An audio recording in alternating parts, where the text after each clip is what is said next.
ये शिक्षा मुझे दी हनुमान जी ने जीवन में। क्यों थे वो बजरंग बली? क्यों थे वो कि उनका पत्थर तैरता था? क्यों थे जहां भगवान शरीर की शक्ति पराजित हो जाए वह हनुमान जैसे भक्त की शक्ति पास हो जाए। जो भगवान नहीं कर पाए वो बोलो ना। सीता जी का पता किसने लगाया? हाँ।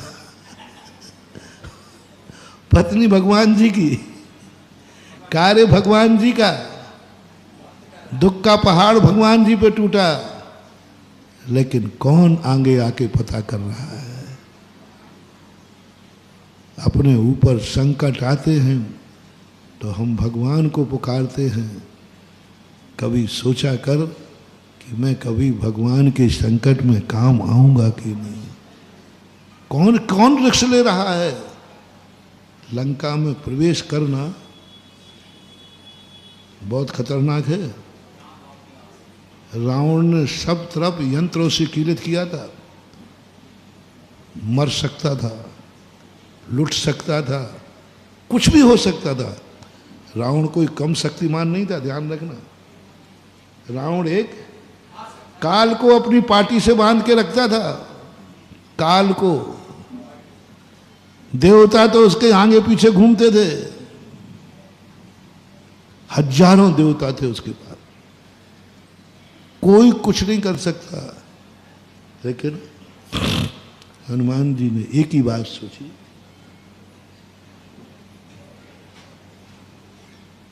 मैं श्री राम के किस काम आ सकता हूं? मुझे क्या कर सकता हूं? मैं क्या दे सकता हूं? मैं क्या दे सकता हूं? बस यही शक्ति, यही सिद्धि। आज जगत में राम से ज्यादा मंदिर किसके हैं? बोलो, चिंता नहीं करो, डरो मत, भगवान नाराज नहीं होंगे, चिंता नहीं करो। भगवान तो यही तो चाहता है। हर बाप अपने बेटे को पीछे देखना चाहता है कि अपने से भी आगे। मुझे पता नहीं अशोकनगर के बाप कैसे हैं।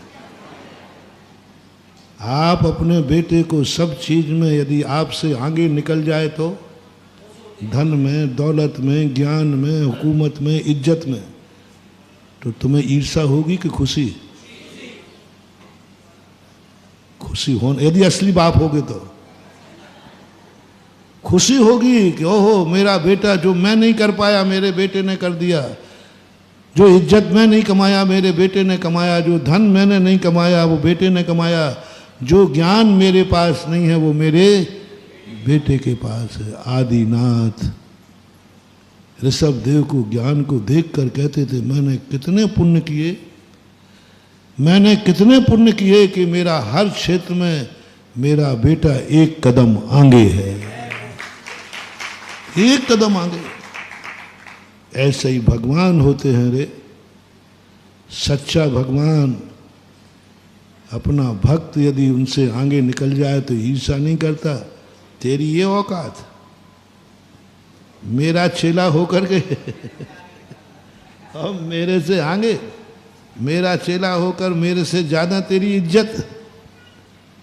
मैं बड़ा हूं और तेरी इज्जत ज्यादा, तू छोटा है, तेरी इज्जत ज्यादा है। मैं छोटा हूं, तू छोटा है, फिर भी तेरी पूंछ ज्यादा है। सारे लोग तुझे ही पूछ रहे हैं, मुझे कोई पूछ ही नहीं रहा, मुझे कोई पूछ ही नहीं रहा। ऐसा भाव महान आत्माओं को कभी, उनको तो ये आता है मैं कितना पुण्यवान हूं कि मेरे भक्त की इज्जत मेरे से भी ज्यादा है। बस समझ लेना कौन है भगवान, कौन है महान, कौन है बड़ा। जो छोटों को बढ़ते हुए देखकर अपने आप को भाग्यशाली माने, वही तुमसे बड़ा महान है, क्योंकि वो चाह रहा है कि मेरे से। और तुम्हें ये भाव आ गया बेटा, घर में तुम्हारा बेटा है और जो आए वो बेटे को पूछता है सब, तूने मैं इनका बाप हूं, मुझे क्यों नहीं पूछ रहे हो? समझना तू बाप नहीं है, पूर्व भाव का कोई बैरी है। खुशी होती है, आनंद होता है, आनंद की अनुभूति होती है। और यही श्री राम के लिए क्या बात है। आनंद से झूमते थे कि मेरे भक्त में मेरे से ज्यादा ताकत। और हनुमान ने कभी अवभाग्य नहीं माना, कभी ये भाव नहीं किया कि मुझे राम से क्या मिला है, बता दो भैया। हनुमान जी को राम जी से क्या मिलो, बताओ भैया क्या मिलो।